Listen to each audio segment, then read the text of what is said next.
to thank everybody for coming. Can't thank you guys enough for supporting my channel. The first thing I'm going to start off with is we're going to do, everybody knows this area right here is walleye central, right? So, and I use the Thump plastics. Dan's back there, you can talk to him if you need to. And a lot of guys will like to run a break-off lead, they call it. And I don't. I don't run a break-off lead, but you feel way more just tying your jig. I'm going to show you a little trick here. And a lot of guys will say you don't know what he's talking about, but I know what I'm talking about. When it comes to jigging the wall, this is off the boardwalk. This is what I use off the boardwalk. You just tie your jig on directly to your braid. Because there's so much rock and structure, you will snap off very easily and fast if you use a break off, no doubt. So just tie direct just like that. And you can see I'm thumping base. We're going to talk about those a little bit, but just tie direct, you feel everything. I mean, no matter how you know, you feel everything without tying that break off lead. We'll get talk more about that a little bit. Now, some of my techniques I use when I'm jigging on the boardwalk. What size braid? What brand? Everybody's got their preference. I like to use an 8 to 10 pound braid, and the brand, just get what you want. Whatever you can find that has that cheaper price tag works. Yeah. I personally, I absolutely love cheap stuff. So if I go to Walmart and there's Fireline or you know, and there was for so many years I was going to the, I ain't gonna name companies, I can't. But so I can't name a bunch of companies. I was using the higher end companies. They're great braid, but same stuff will work. We're talking walleyes, we're not talking muskies or salmon, you know, we're talking walleyes, ditch pickers. So now I'm gonna talk about my techniques here a little bit. Everybody thinks you need to bounce that bottom with that 1 ounce jig. Everybody's bounce. Well, when you're on the boardwalk, that current changes so many different ways, especially when we jig down there.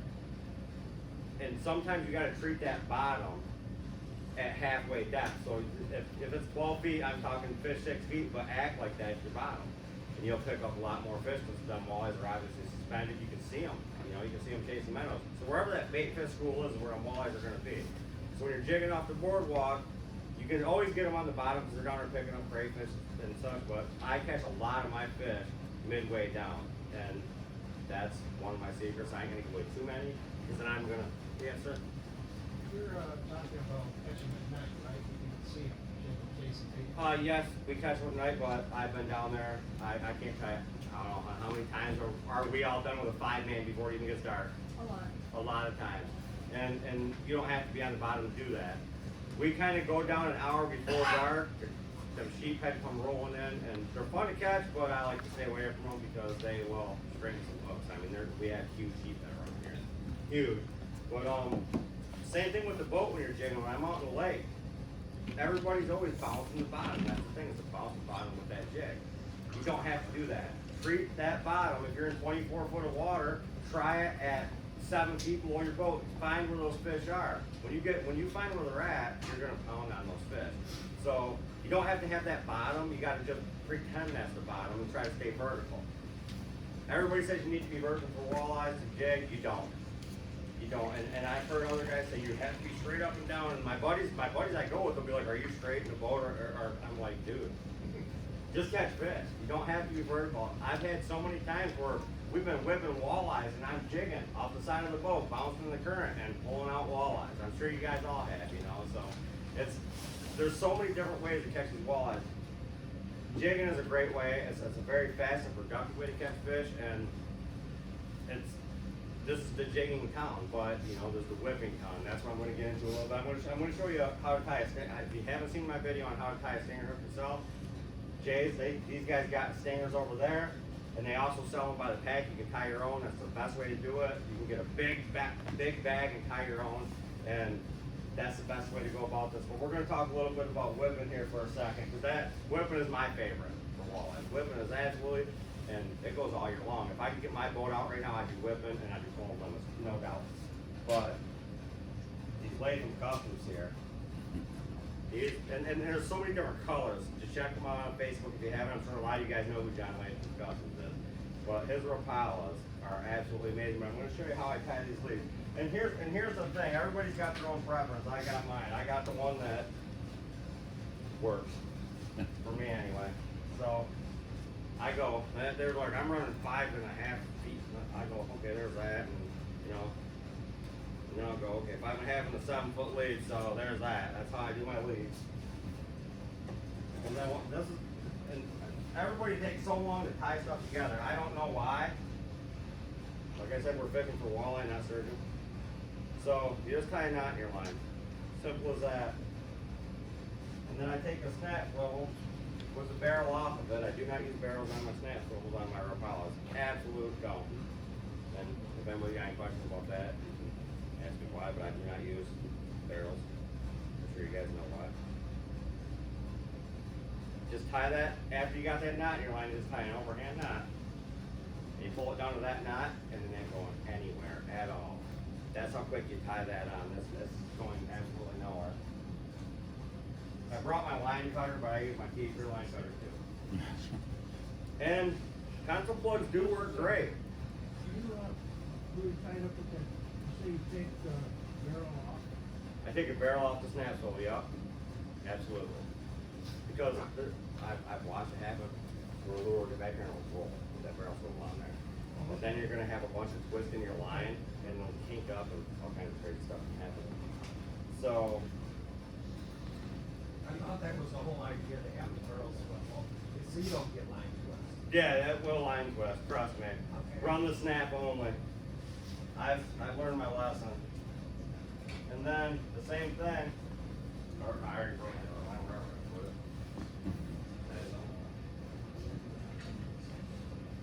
And I use a 12-pound, there it is, I see it, yep. I use a 12-pound C-guard, it's a very good line. Same thing with this one. Again, you just tie an overhand knot.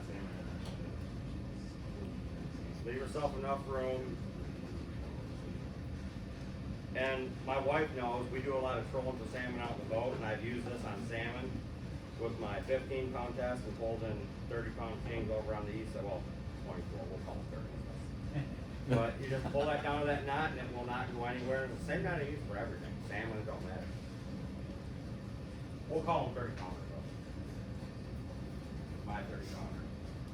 So you can run pencil plugs. Pencil plugs work amazing. They absolutely do. And you always want to run a pencil plug before your Rapala, right? That's typically what you want to do. Now, I run an F11 in the front and an F9 in the back when I'm whipping, always. And I'm running my leads. Take that barrel swivel. I'll pick that up later.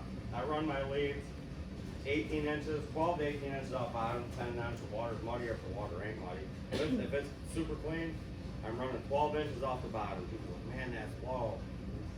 It is, but that's because the water's dirty and the fish kind of stay down. The bait fish, everybody thinks the bait fish are always up at the top. I pump most of my bait fish down deep in dirty water, and that's crazy.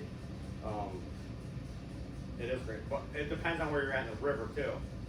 Down by the boardwalk, bait fish are at the top in dirty water. Down here south, it seems like they're down deeper. So I run 12 feet up or 12 inches off the bottom in dirty water, and I run 18 inches in the clear water. And I don't think it matters, honestly. I think you can run 12, 18, 24, whatever you want, you're gonna catch fish. I mean, this river is just stacked with fish, even right now. So here's how I run my leads. And yes, they're always gonna be Lathams, no matter what. I don't even know if I own any Rapalas that ain't Lathams anymore, or pencil plugs. If I throw something on, it's definitely gonna be Lathams because I don't think I own anything else. But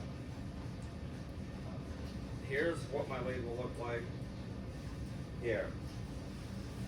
Just like that. Probably like C-guard or something quick.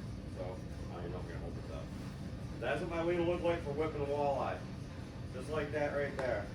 People go, man, that's a long lead. Well, it's productive for me, so. And I got some hard hitters back here. I love to whip. JoJo, is that about what you run too? I run 3, yeah. Yeah, you run 3? 666. Yeah. Okay.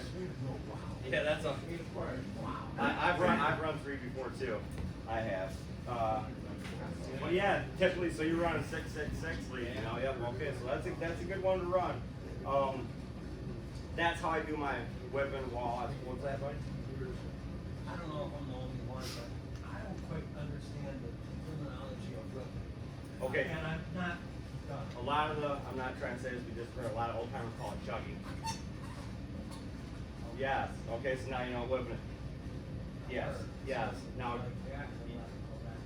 right, now chugging to me is where you're up and down, yeah, right, so, yeah, whipping, you got the short rod and you're, you know, and there's different techniques. A lot of people, and I know John's back there, he's one of the best whippers on the St. Clair River for sure, and Anthony Sherrill's here, he's taught me a lot of stuff.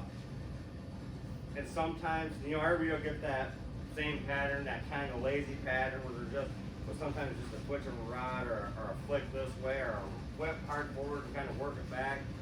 You make those fish bite. Walleye are an aggressive fish. Even if they're not on the feed, you can make them feed. They will hit. They are an aggressive fish and they will absolutely hit if you present that lure in front of them. It's about presentation. Same thing with the jigging. It's all about presentation. Same thing with the crappie fishing. I stood right next to guys and I've stood next to guys many times on the ice and in the open water, and they're right here. And I'm leaving with my bucket of 25 crappies, and they're like, what the heck is going on? That's about the way you present it. It's all about the way you present that lure to that fish. We'll talk about that right now. So I was at Harson's Island yesterday, and I showed my wife. Oh, before you switch, when you get whip, Yeah. boat, is it a difference between whipping from a boat and shore? No, The same? no, it's the same thing. You can, and I'm sure you know the whipping spots from shore. Same thing. So if you're using the long, you got to get the longer rod a little bit, obviously. But you know where to go and whip. It's the same thing. If you're not getting them doing one thing, switch it up, switch it back. Just change that presentation a little bit, and it can change your whole life that quick. What? Yeah. Yeah, colors too. See with me, and I'll throw, and my wife back there, she knows, I'll throw that color combo on, and I'll run that thing the whole year until there ain't no paint left on it. It's just, my wife back there right now, this is no joke. John painted a lure, and we don't have it no more. I happened to not clip it onto the three-way swivel and let the lead go, and bye-bye in the river they went. But we had a lure, and we put it in the live well, and when we come back, a walleye had bit it in the live well. After it was already caught on that color, his lures worked. I could not believe it.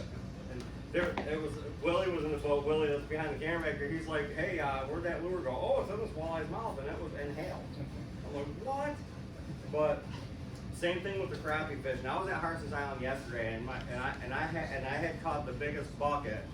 I mean, I did it before. I've had huge piles of fish. You guys have all seen it on my YouTube. There's many more pictures like that, but thousands. But my best quality fish was yesterday ever. Every fish I had in my bucket was over 10 inches, and I limited out, and I caught an 11 3/4 inch bluegill. And That was a slab.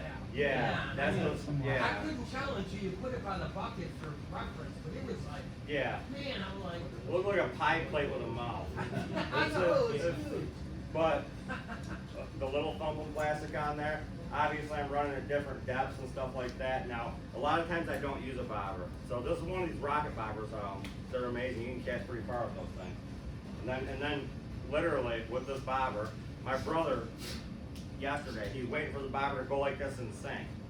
With this bobber set sideways in the water, as soon as it goes like that, you better set the hook sleeves on there. So, Where do you get those ones at? I've never seen those. they have them at Angler's Point. I don't know if you guys carry these or not. You guys? Yeah, carry we got those. You do got these? I think so. Okay, so you can get them right here.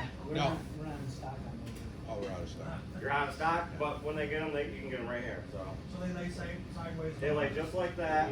And soon as that, and I'm not kidding. I'm talking this.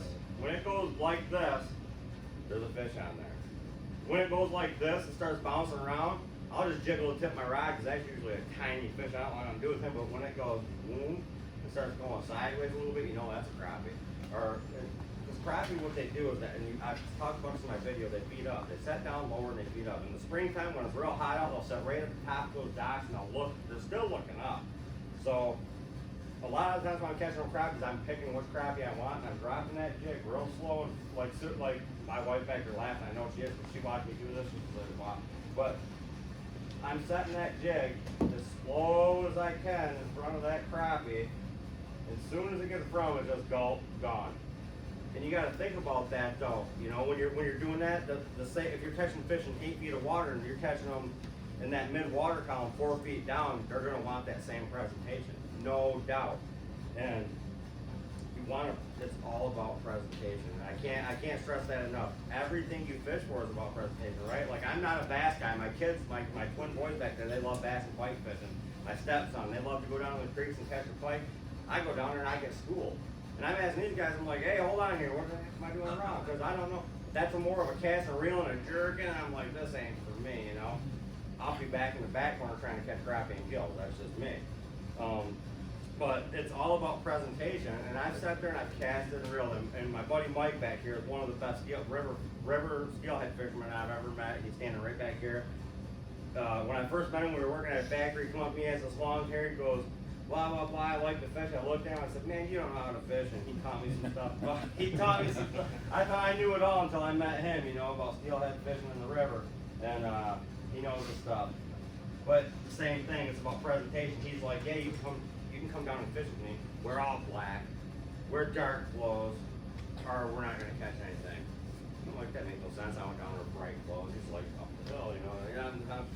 So, but that stuff matters. We're in crystal clear water, and if they see you, they won't bite. They absolutely, they will not bite if they see you. They will not bite. So I went down the next time and my whole camo hunting suit. Look, let's get these fish. I hooked one. He had 4. I was like, I'm done. I ain't doing this. So I'll just troll them. I'll go out in the lake and I'll troll them and I'll catch them. But everything's about presentation. So I don't know how many of you guys whip for walleyes. How many of you guys? Not very many. So how many of you guys jig for walleyes? Everybody. All right, so we'll talk a little bit more about that again. So, what's that? Handliners? I'm sure there's some handliners here. Latham's a handliner, I know that for sure. I know Tony back there, he's a handliner for sure. You're a handliner.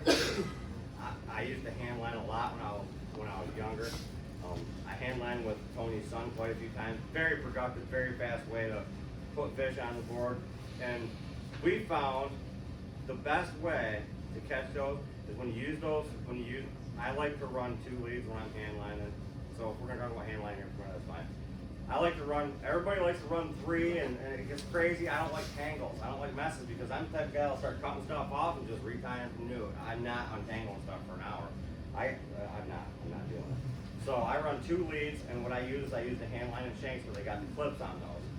So you run a 12-footer, you run an 8-footer, 2, you know, I'll run one at the top and then one at the bottom, and then see where they're biting, then I'll piggyback them from there and go from there, and then I'm wire lining. The best technique to wire line. I know guys do it in the river. I've never really been very good at it in the river. I've caught fish, but in the lake I pound them. That in and out, back and forth, to, you know, buoy into shore, buoy into the 8 foot of water. And most of the time when you're making that turn is when they're going to grab that because it's the presentation of the bait. When you're swinging, that bait starts slowing down a little bit and flutters up, and that's when they pound on it. So, anything else? Anybody need to know about hand lining? I can't talk about it too much unless John's going to go up and give his secrets. I'm sure he's not. But he's that man can hand line and Tony can hand line. But let's get back to the jigging here. Let me go back here for a second. Now everybody loves to jig, and how many people jig from shore? You got you people, not many. It's very productive. It's very productive. It's very. So you want, even in the boat, as you can see, this is a 7-foot rod. I got it off John. If you're jigging from the boat, you want a shorter rod. If you're jigging from shore, you want a little bit longer rod to play with. So that didn't sound right. Yeah, if you're jigging from shore, you want a little bit longer rod. In the boat, obviously you want a shorter, so you get that 5'6", that 6-foot top. What I like to use when I'm jigging in the boat. That way, everything's net worthy, or I can just flip the boat real quick. With the longer rod, I'm swinging it, it's going over there, it's going over here. There's a long rod, this is for jigging boardwalk. What is that, 7-footer? Yeah, 7-foot St. Croix, yes. Medium heavy with a fast tip. Same thing out with boat. I mean, I use medium heavy with a fast tip. I know guys A use fast tip, that just means the end's got like Yeah, just more action. Yeah, I mean, it's quick. You set that. Yeah, the tip's just, it's almost like an ultralight tip, you know, but it's just at the tip. Everything else it starts going. As you go, that sucker's strong. And I broke these rods, but I'm hard on everything, and everybody knows that. I mean, I broke rods like you do. I've snapped rods in half. That shit will never run snapped in half. So I don't know. Who's seen my video on how to tie a stinger hook yourself? I mean, yeah, it's a very easy thing to do. And these guys got packs of hooks back here. This is where I get them from. These guys got packs of hooks back here. I think you guys got the red ones now, where you can tie your own stinger hook, and everybody goes, "Oh man, is that gonna stay? Is that gonna stay on the hook?" No, it's not. I'm gonna show you. What you want to do is you want to tie a knot, just like I showed you before, just an overhand knot. Tie your stinger hook on. Same thing. Just like that, and then pull it down to that knot. Ain't going nowhere. And if you don't believe me, you can pull on that all you want. I mean, that's only 12-pound test, but it's a good one. So, look at a little tag end off. I should use some cutters, I know. An overhand knot, running that hook down to it, and then running an overhand knot back down to it. Pulling it So through you the got an knot. overhand knot on both sides of the And knot. it ain't going nowhere. I mean, we can play tug of war and you're gonna set the hook on my finger, but I'm used to that in a minute. So this is where it gets a little, so what you wanna do is take, you just got the hook tied on, right? Just the hook. So you're gonna make another overhand knot.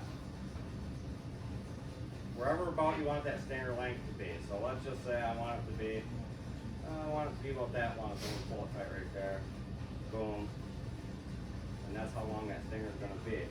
Here's what's cool about this. You just push together the line, and then you got a little loop there. Pull that line underneath that loop. Take your bait, grab the line that's under that loop, pull it tight, and there's your stinger hook. And then you leave a little tag on here, like this. There's a stinger hook tied in seconds, right? And I'm showing you guys, I can tie these things fast. But everybody's like, how do you get that hook off? Well, you grab that tag in, pull it on a little bit, it comes right off. Put it back on, pull it tight, and she's right on there again, you know? So that's how you tie a stinger hook. All you got is overhand knots. What's that? You only tie overhand knots. Yep, unless I'm crappie fishing, then I'm tying the loop knot. That's it. I got very few knots I tie that work amazing. You don't have to know. Everybody, I go out on the boat and they tell me knots when I'm sand fishing. You need to learn how to do this knot, and I'm like, yeah, what kind of knot is that? Never heard of that before. Never even heard of that, you You know. were impressed, bro. What's that? You were impressed. I was. When they but at the same time, they seen what I was doing. They're like, "You're the best." You know, the salmon guides that I fish with are tying the knots that I'm tying. They're like, "Just an overhand knot, then an overhand knot." I said, "Yeah." And they're like, "Wow." I'm like, "Yeah." My grandpa taught me that a long time ago. He was like, "You're taking," because I used to try to tie these weird knots and make up my own. My grandpa would get mad at me. He said, "Get in the water and fish." And my dad would go, "What are you doing? Still tying knots?" Yeah, I was. But that's no. that's just with braid, right? Yeah. Yeah. That won't work with mine. Right. Yeah. But well, what are you talking about? No, just the two overhand knots. No, that'll work with mono. Does it? Yeah, that's this is One knot actually locks sheet to iron. the other. Yeah, it works. I don't think it would work with braid. I think it's slip past it actually. I've never tried it. I could try it, but I think it's slip. Unless you maybe tie two knots and then a single. No, it still won't work. You don't think? I don't know. I've never tried it with braid. It's mono or fluorocarbon work both though. Now let's talk about the plastics that I use. And you can catch crappies on minnows and worms and ripped off pieces of white t-shirt. I've done it when I've run out of bait. And you can catch them on anything because of the presentation of this. But having plastics that are productive makes all the difference in the world. I was just telling Dan the other day, we was down fishing on a canal, and there was a guy behind us, me and my son Jason was back there. and we're pulling fish. And this guy is fishing from here to that screen away, and he going, what am I doing wrong? And then I said, well, I'm using, he's like, I know you're using plastics, and I know you're using those Thump, but I got a plastic on. And I'm like, well, are you jigging it at the bottom like this, like you're trying to catch a pink perch, or are you moving it slow through the water column? He goes, I don't know what I'm doing. And he pulls out these plastics, and I looked at him, I was like, well, there's your first problem. He was using some, it looked like a ball of junk, and I give him plastic, and then he questioned. I just give this guy plastic. He's like, thank the color you're using. And I'm like, all right. So I just give him the plastic, and he's like, that's not the color you're using. And I'm like, he was kind of being rude, and I'm like, all right, hold on, man. I unzip my coat, and I'm going through all. Now I'm over at the dock, set everything down, and I found it. You know, and I was like, here's the exact plastic. He's like, let me see. So I showed him, and he's like, yep, that's it. He puts it on his hook. And I was like, okay, and I was like, well, the one I'm gonna give you, I'm gonna put on my hook. And before he got to his pole, I pulled out a big bluegill. He goes, are you kidding me? I said, no, I'm not kidding you. It's about that presentation, and the plastic themselves does make a difference. And Thump, Dan Garg back there, he has amazing plastics. I can't wait, like these are spring plastics here, I cannot wait to use these. And I'm gonna have him come up here and explain why his walleye baits are so durable, but I can't wait to use these things. I mean, and he's got so many different shapes, colors, sizes. Just imagine this. Now, I took the bobber off because fishing along here in Black River, and I know these guys, Adam can go right back here, and I know he probably has, and catch crappie right along these docks in the spring. Now, I'll take this rod. That's just a cheap Mr. Crappie rod, or I'll use one of my ice rods, and I'll take it and I'll let it go like this. You know, I'll pitch it out there at the end of a dock, and I'll just hold my rod tip straight up. And I don't do nothing. I let that bait do the work for me. And I'll use the smallest tungsten I can, 2-3 millimeter. And as that's coming down, real slow, all of a sudden your line will shoot to the right or shoot to the left. You know he's on there. And then everybody will go, and that ain't what you do. You just reel down on that fish until the line gets tight and just lift up, because they got the paper lift.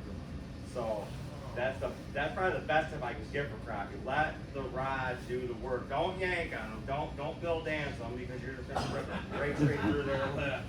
There's no such thing as Bill. I mean, there is. People do it, but you just gotta, like I said, say if that bait's coming through the water, or if you see your line, and you see me talk about this a lot.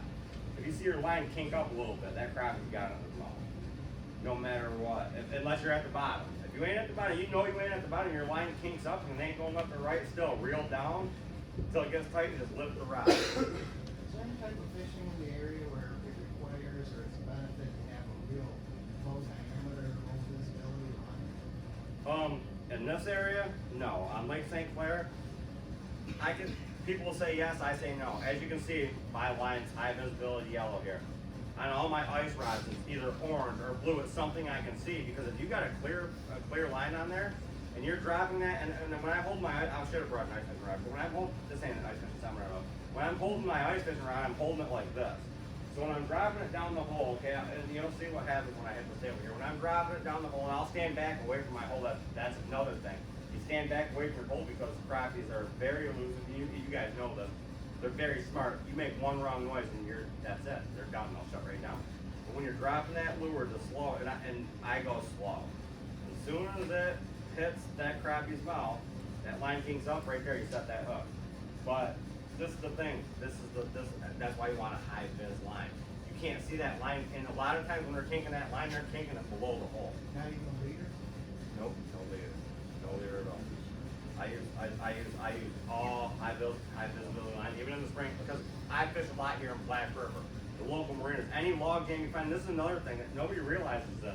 If you got a little boat or you got access, any log that's in the water, any structure you find along the whole Black River, all the way to Milk Creek, out to Forest Dam. I've had days where we've caught 200 fish on Forest Dam, nice big white crappies, you know. Anywhere there's structure in Black River, it's gonna hold panfish. And not just crappie, you'll get big bluegills, you'll get rock bass, you get all kinds of crazy stuff. People say, you've never caught them fish in Lake Huron, and yes, I have. Up in Port Sanilac and Lexington Harbor, I've caught my limits. I caught limit catches of humongous white crappies, and they don't believe me, so back before I did my YouTube, everybody knows that does know me, like JoJo and Tony and Mike and John. I tell nobody nothing. Nobody knew where I was. I'd say, no, I got them down at Lake St. Clair, man. I was way back in the marsh. And literally, I was in Lexington and San Lake Harbor, because there's certain times of year you want to do that. This year's kind of weird, though. You know how this, we've got another ice formation. We were going to go ice fishing yesterday, which my buddies did. We went over to the island. We did better. They did okay. My buddies are out ice fishing right now after the seminar. I don't know what I'm going to do. It just depends on if my wife lets me or not. But I might go ice fishing. I might go ice fishing. It's a weird year. So usually and just like the water temperature. That's all it is. It's water temperature. When the water temperature gets to a certain degree, the crappies are going to feed. The walleyes are going to go better. These walleyes that are here right now are local walleyes that stick around, and there's walleyes out in the lake. People don't realize that you can go out to the lake right now and catch walleyes. You can catch walleyes anywhere right now.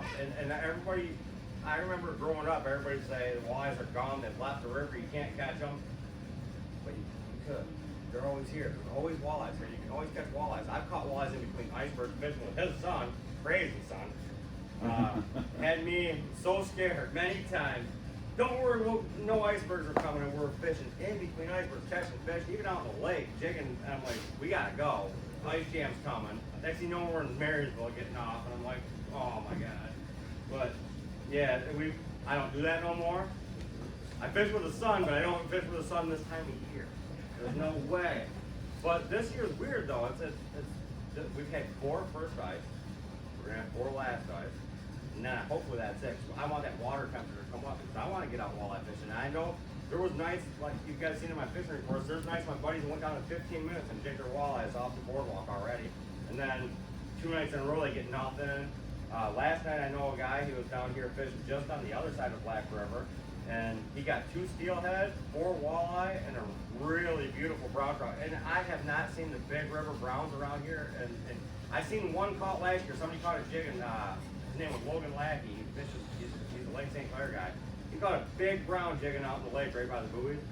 What a fish! And then the one my buddy caught yesterday was, I don't know the exact weight, but it looked to be about 8 to 10 pounds. It was a beautiful river brown, and I wish they would come back. They need to do a plant. They used to plant them right here. I wish they'd do that again. The brown trout fishing is amazing. I love eating them too. I fish for everything I can eat. If you guys haven't noticed, I do. Everybody's like, why ain't you going for go get them muskies that are around there. Go get them pike. And pike are good eating. They really are. I'll keep 1 or 2 a year. My kids, they'll keep 20 a year. So that's up to them to plan with them. But I'll keep 2 a year, perfect size. I want them like 26 inches, cold water. That's it. They start bringing them home in the summer. They can eat them themselves. But I like the cold water because I get spoiled. I'm a spoiled fisherman, I should say. I get to eat walleyes and perch and crappies and bluegills from cold water, and I get. Anytime I want a fresh walleye dinner, I can go down. I can walk down to the river and catch them. That's how I'm fortunate to live right where I am. I can walk down here and catch fish, and I can call up here to the bait shop and say, "Hey, I don't know what they're doing at the mouth." And they'll be like, "Oh, they found them." And I'll go right down here and nail them. Or I'm fortunate where we live. We live in I'm going to be honest. This is the best fishery in the world right now. If you think about it, for walleyes, steelhead, anything. We used to have a great big king run here. We don't have the king run like we used to no more. We used to have a great big king run, but they're coming back. They're coming back. Last year, I caught 5 or 6 out trolling in Huron. A couple of my buddies caught 7 or 8, and they're charter captains, they're out there a lot. But they were gone for a long time, and there was actually some up in Black River last year, which is good because they spawned up there, meaning they're going to return. They're going to return. Anything that hatches out there, they're natural. In their mind, they go back to where they were born, so they're going to be returning. There'll be some nice juvenile fish spawning and leaving because as they get older, everybody knows the king salmon will die. But that ain't what killed it around here. What killed it around here is they stopped doing the plants. The alewives are gone. They're all over Lake Michigan, and they do alewive plants over there. And you guys probably know this too. You guys are big. They actually do alewive plants. They need to do something here. We have our king salmon back. We don't have no food here. Water's too clean. Have no food. We have a bad deal, no problem. But we're not going to get into the salmon talk. I can talk about fishing all day with any of you guys. I just love fishing. But yep. I don't know if you or somebody else, maybe in the audience, has an opinion. We spoke briefly on this before. The consumption of the walleye here, and where are they coming from? Because they do travel distance. Here's what I say. When you turn off the lights at night, if you glow, don't eat no more. Until either way, man. If you turn the lights off and then you start to glow, you bait something. There's enough mercury in them fish you need to worry about. I'll put it this way. So smaller and fatter, obviously. Right. Well, yeah. My family eats a lot of fish. I mean, everybody that knows me personally is saying, "Hey, you want fish, man?" 3-4 times a week, and we do sometimes. And the other days we're eating venison and we're eating wild game. You can turn them lights off at night. Am I glowing yet? I think we're good. And now they say not to eat the rainbow smelt this year, right? The smelt. They say not to eat them this year because they went through contaminated water. I guess that's the only fish that had to go through that contaminated water. We can't eat them this year. I guarantee you, I'm going to be pulling buckets of smelt and I'm going to be eating them. And that's how it goes. And we don't get to smelt like we used to right here, but I think this year's going to be a good year. Last year, all through June and July and August, it was non-stop, and JoJo probably knows it. All them small smelt that run Algonac all the way to the lake, they were just everywhere. So I think we're gonna have a good smelt season this year. I really do.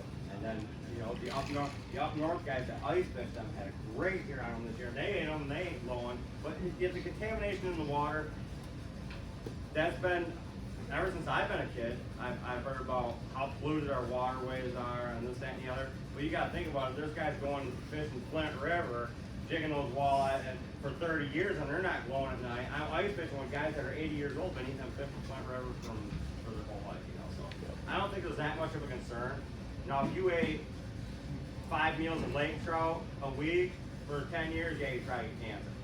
They're a mercury-filled fish, they're full. But walleyes, I know they got the levels they say the levels are up. I'd like to do a test myself. That'd be something. Hey John, what's going on? You're late for the show like always. That's all right.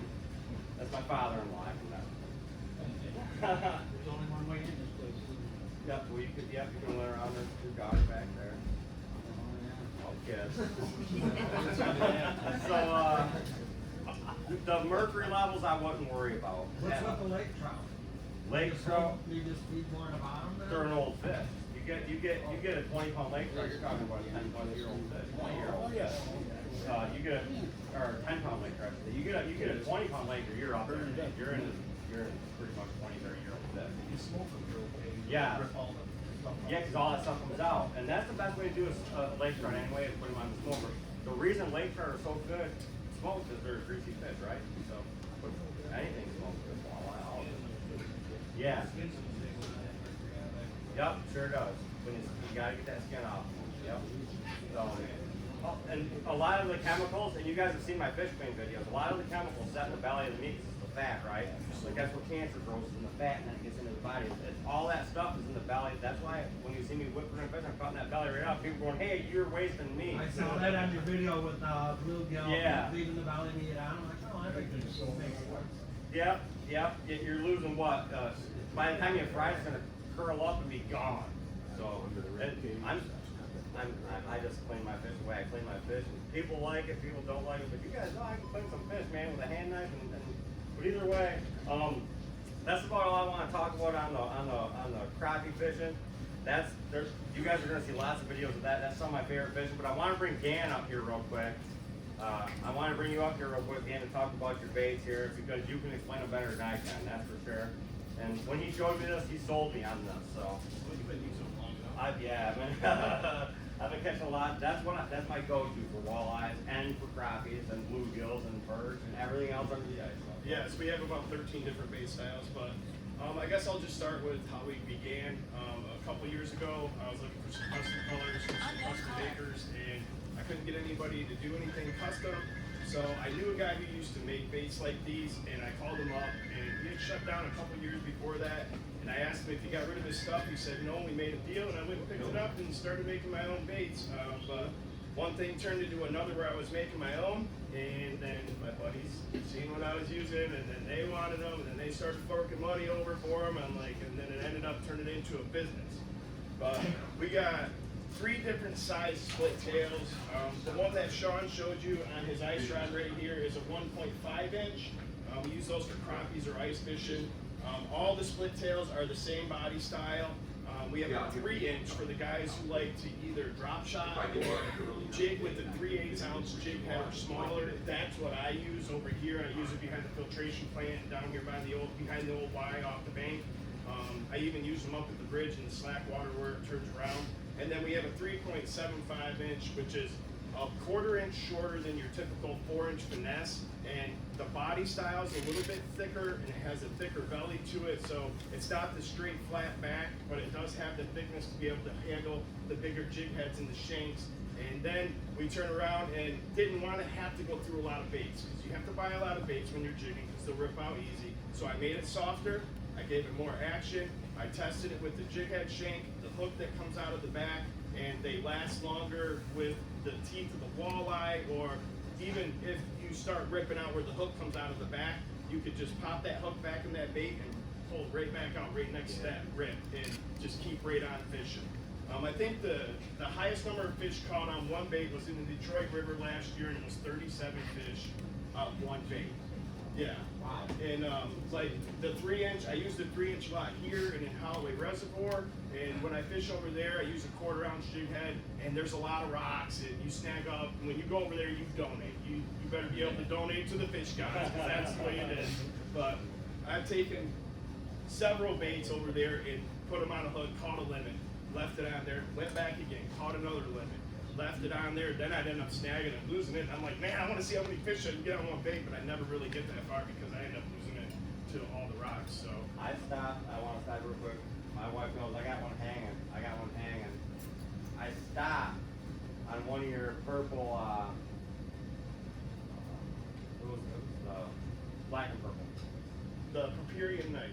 Yeah, okay, so, yes, last year, is that the color that Brent was really buying up? No, he was getting the purple dynamite. That's what I was The using. purple and the Okay. pearl belly and the silver glitter. Okay, yeah, that's what it was. I caught 27 in a row on that. 27 fish in a row with no stinger hook. That's a good thing about using the Yes. smaller profile, is I didn't even have to run a stinger. 27 fish in a row, and I hung the bait on the fridge, and she goes, "Why didn't you just use it again and catch 30?" So I did. I went down, I caught 3 more, hung it up, but I could still use it. And even when these things start, and if you notice, a lot of the other split tail companies, these tails right here, they're, and just giving them a little pull sometimes, but the other ones, they're stiff, Right. Look at the action of these things, and that makes the difference. That presentation, what I always talk about, makes the 100% difference. Yeah, so there's more, it's softer. I mean, if you just sit here and hold it and you have a natural shape to your hand or something, you'll see the tails just sitting there fluttering, and perfect for the high action stuff. And with it being a little bit softer, it gives it that durability. You think a softer bait would rip out easier, the stiffer baits actually Come on, rip out twist. easier. You could Yeah, twist you those. could twist them up, and eventually you can break them. They're a plastic, but you get a lot farther with them, and you can catch more fish, which keeps you fishing longer. Damn, broke 1 and a half. I did. So you said that's It's still a crappie bait. you would put in that one? You can use this on a 3/8 or larger. Depending on the 1 ounce, if it's the big fish head shape that has the big circle, tapered bait holder, these will rip out on those every time, just like the 4-inch do. Those ones are hard to do. I usually have to take a knife and sit there and shave that shank down until it gets smaller. But like your round ball jig heads or your walleye head jig heads, these are perfect for those because they get into the thick of that meat. And I'll leave these up here and we'll spread them out so you guys can check them out. You can feel them and all that stuff like that. Yeah, we cast them, we vertical jig them. We use them for a lot of different things. We got a lot of ice baits. We got bass worms, 5-inch straight worms, 7-inch ribbon tails. We're trying to cover the market on multiple species. This year we're coming out with the 5-inch stick bait, and I just got a mayfly mold in, a 1.5-inch mayfly. If you guys like to drift for steelhead in the rivers, a lot of guys use the mayflies because it's a natural bug for the water, and the steelhead like that. So that'll be in testing with In-Depth Precision Charters. He's up from Mark Patterson, we're up north, and he's got an order in, and I just got that mold yesterday, so those haven't come out yet, but I think those would be good for the steelhead and the big bluegills and whatever will eat that little wiggler. Everybody uses wigglers for perch, so I think those would be good for that too. Yeah, Sean's got a few baits up here. These were a couple extras, and then the beetle bug, if you guys like the crappie fish, and we're always over here on the river. We fish right here, so this is where we use our baits. You can find us on Facebook. We don't have a website. We stay busy enough through Facebook to where if we put a website up, it would probably say out of stock on a lot of different things. So and that's a bad thing, you know, but it's good that we stay busy just through Facebook and Instagram, so. I appreciate There that. you go, man. Yeah, I couldn't talk about it like that, so I could just sit here all day rambling, and then I wanna talk about these Latham customs, and he's got so many different colors. And I know a lot of you guys in here have, I know a lot of you guys don't. If you don't have these in your box, you've heard me say this in my whip video. And I started YouTube right about, people wanted me to do it for years. I've always been a season driver, like, no, not gonna happen with me. Well, it ended up happening with me, and I got talked into it, and at first I was like, this ain't gonna work, and then it kind of blew up. But these baits, he's got, I don't know how many color patterns you got, but I think it's what, 260, something like that? 250, 260, something. Okay, so 260 different color patterns on these baits, and I promise you guys, if you don't have these in your box, if you're gonna go whip them for walleye, you better get your hands on some. I mean, what's the price of a regular pile in the store? 12, 13 $10.99. $10.99 up to 13 bucks. These are $15, and you're getting colors. And you put these things underneath the UV light, you'd be amazed. Maybe I'll do a video one day and show you because I got Fishmate boxes full of these. And John he's not just a painter, he's an artist. And John, I want to thank you, man, for all the. I know I made you mad many times. I said, John, I'm coming. Well, not today. Oh yeah, I am. So I know I made you mad. And but if I lose a color, and like I said, if I caught, I will tie this. I'll probably end up going home, putting this on a pool noodle, and that's gonna be my one I'm gonna run the rest of the year until I don't flip the clip on and lose it or something stupid on my own part. But it's usually my own stupidity. I forget to clip it on that three-way before I let it down, and I go to let it down, and I look at my lure going, and I ain't pulling anchor to chase him down. So I'm just gonna call Johnny and get some more. But a lot of guys will chase him down, but. Don't worry, we snag them when they come by. If anybody's got any questions, feel free to The ask. next guy gets him and he likes him. Yeah. Have we got any questions on anything? I want to start on whipping. I haven't tried it yet. What size weights are you using for that? It depends on wind direction, depends on where you're at in the river. Like in the lake by the Coast Guard, on a south wind, you can get away with a 3-4 ounce. But if there's any north at all, you kind of don't want to be out there anyways. If it's anything above 7-8 miles an hour, you don't want to be out there anyways. But you're going to want to go to a 5 or 6 ounce. Down here in the river, I've been anywhere from 1 ounce to 3. So you just got to kind of play with it. And, what's that? Yeah. So when you're letting your line back, and if you can get 2 or 3 bounces, and then it needs to let more line out, that's typically what you want. You want to get 1 or 2 bounces, maybe a third, and then be able to let some more line out. You know. So you're just kind of working it back, and usually I'll work it back until I find where them fish are at. And if I catch a fish, say I'm 97 to 123 feet, I'll give you some weird numbers behind the boat. If I'm catching them there consistently, I know I'm going to change up my sinker because I'm going to burn it back there real quick. Because me, for some reason, I just like get the fish and go home. So if I'm catching them there, I'm gonna target that spot. I'm gonna beat it to death, and then we're gonna be out of there. So yeah, so it depends on where you're at in the river. Always have, and they got good weights. I buy all my weights right here.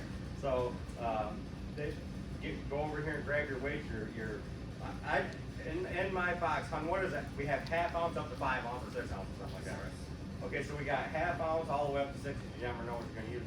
And sometimes you'll have to throw that 2 ounce sinker on with that half. So you got that 2.5. And I know they make them 2.5 now, but if you don't have them, you lose them. You got a 2 ounce and a half ounce. You can put them together. You know, look like a weird. You know what it looks like. But yeah, so you just whatever works.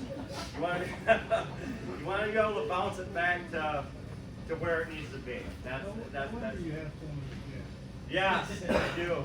8 kids, and one on the way here. Wasn't expecting that. That was a shock. That was a shock. I was not. At first, I was like, "Are you kidding me?"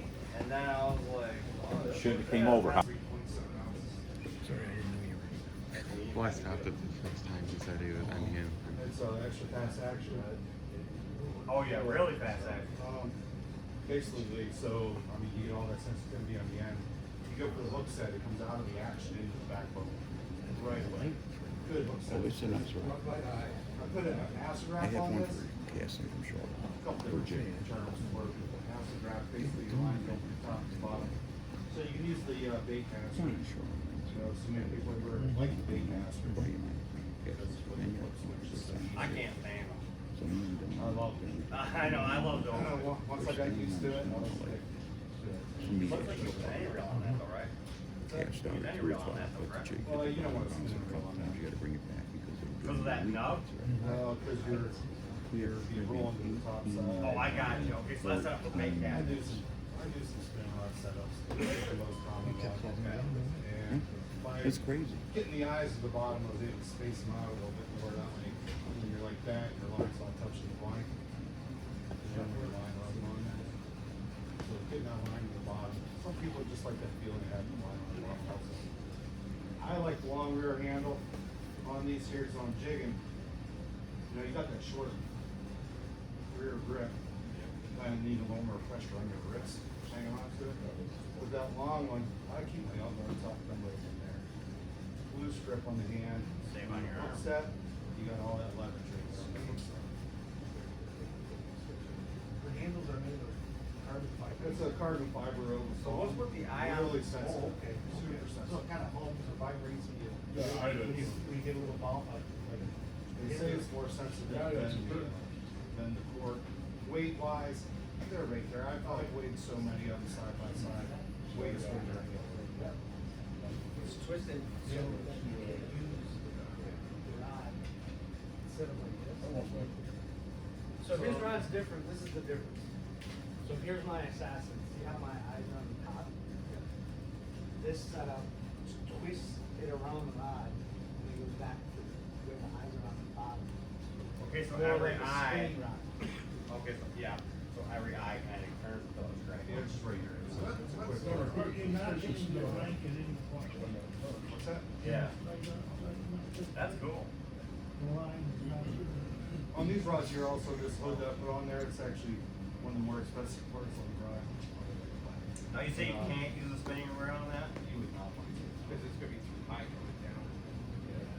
Okay. Okay, the way the eyes are set up. Spinning reel, whether you're gonna want a 20, 25 size guy here, depending on your reel. That you make these more spinning rod? Yeah. Okay. But these here real seats here, you get that feeling like you tighten your reel up. This here, you got some leverage on it, you can crank that down, way down. You got the exposed blank there for that. Are you the man? Right there. How much? How much? I don't even, I don't know that, I just got an SUV. Two John's custom But you could do complete detail, for 300. That's cheap.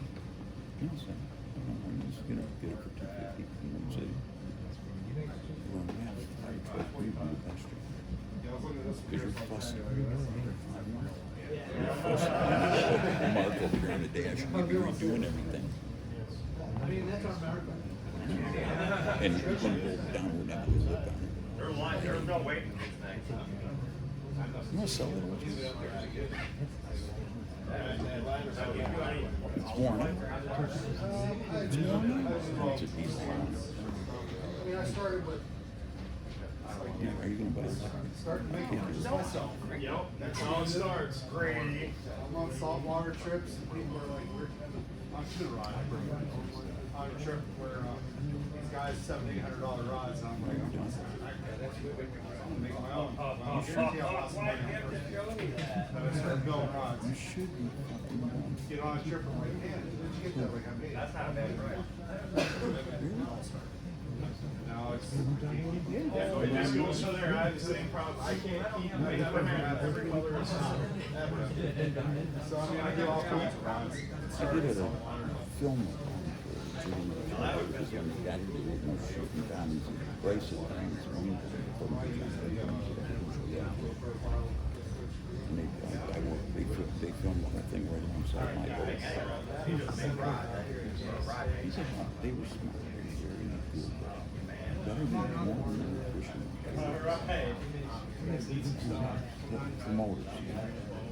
They used to go all over the country when they were Put the rods here, like this promote here, what this they is like a J do. series, Yeah. this is a 50 inch. Well, you don't use them. And you have, You don't use them. this It's other not one, in- the 6 it's inch. not in- it's not in- it's not in- it's not in- it's not in- and it's, you know, Same thing, long rear handle. that's where he started.